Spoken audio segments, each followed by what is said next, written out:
Hey everybody, it's Jason Blaha here, and once again it is time for a squat and deadlift date. But a quick reminder for those of you who watch these videos, please remember to click like down below, be greatly appreciated. If you are watching this on Facebook, please give some stars. All right, let's get over to the training. Working on getting my squat back where I need it, trying to get my shoulder health to where I can do a low bar squat again, which I'm pretty much at. Finding those positions, and the squat wasn't too bad today. I feel like I'll be back above 500 in no time. The 485 went pretty good. So I'm working on finding my ideal bar placement and grip to where I can get everything tight again, because that's been the biggest struggle for me, has been, with the previous shoulder issues and all of my shoulders being tight, mobility being limited, of getting into that ideal bar path or bar position, right? Getting it in the correct spot up there. And I'm finally to where I can do a low bar again. And so I've got to learn to push those hips back, which I felt pretty good about today. I got depth, not by much, but it went up pretty fast. So a lot of it is learning to, push that chest forward, using forward lean again. Quit trying to do a high bar squat, right? Quit trying to do a high bar squat. And I noticed my quads felt a lot better today doing that. Okay, it felt more hip dominant. Didn't feel anything in the knee tendons or anything like that. So I need to continue to work on doing that.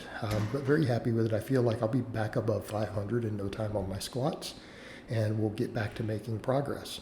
All right, deadlifts felt really good today. Normally I've been doing the 585 training max. That 495 went up so easy. It felt so light that I'm like, let me just grab a 605 today. Pretty happy with it. Watch, comes right up. Held it at the top. Notice my little nod. Happy, held it, set it down under control, and easy. Real happy with that, because again, I left some pounds in the tank. It was not an all-out max. Also notice I've adjusted my foot position. So people will say why. I normally really prefer that super narrow stance. And for me, that's not super narrow. To a lot of people, that looks narrow. But that's a normal stance for someone who's not fat. The wide stance, when you see shoulder width or wider, that's usually because someone has a big belly. It's actually a disadvantage to do it from a leverage perspective. The narrower you go, the easier you can get pop off the floor. So that's one reason I'm so fast off the floor, but I don't stick off the floor.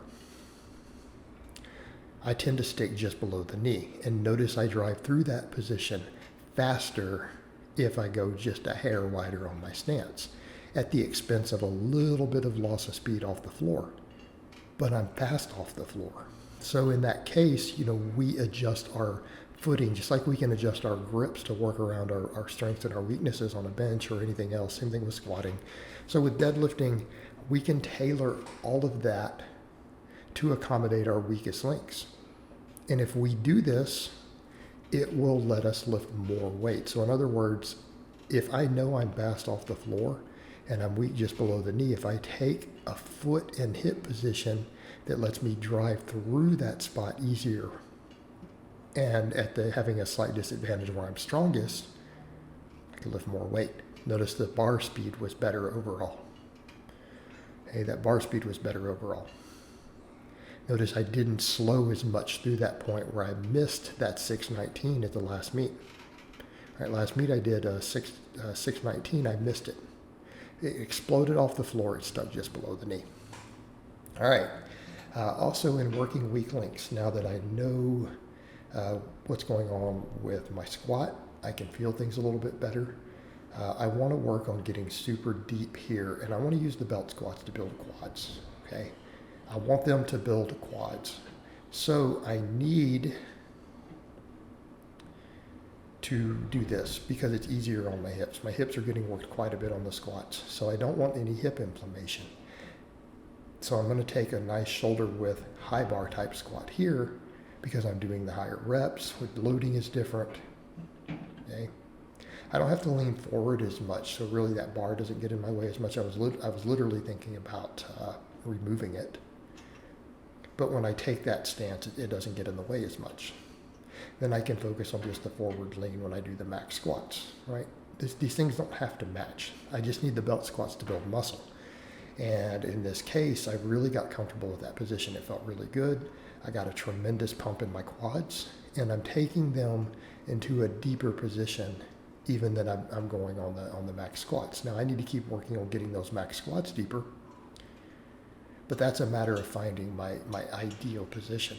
But the thing is, I only need them deeper for safety purposes. If I get into a foot position to where I bottom them out right at meet legal or an inch below, then I'm also in a good spot, right?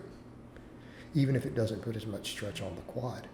But then if we have the quads from doing this, they're not going to become a weak link. But the thing is, I do notice some of my joints do get a little bit bothered from doing the volume with the wide stance. But since my quads are only getting a few work sets, I want them to get maximum hypertrophy out of the work I'm doing. And I really try to limit the total volume I do with stuff like this because it's just easier on your knees if you're not beating them up with tons of volume. And this is how you help keep those knee joints healthy. Say, what is our optimal amount to keep the quads growing? Because I've got to get my quads back up. But the quads needing to come up isn't as big of a deal when I go into a full low bar squat like I'm doing there, where I go ahead and forward lean, take the fairly wide stance. So again, we can play to our strengths and weaknesses. But I feel confident with the way things are going as long as I can keep my shoulder health on point and I can keep resisting the urge because I want to do pull-ups so bad. I can keep resisting that urge and keep my shoulder health ideal, which is working wonders for my bench press now. You guys saw that 365 with a 2-second pause yesterday.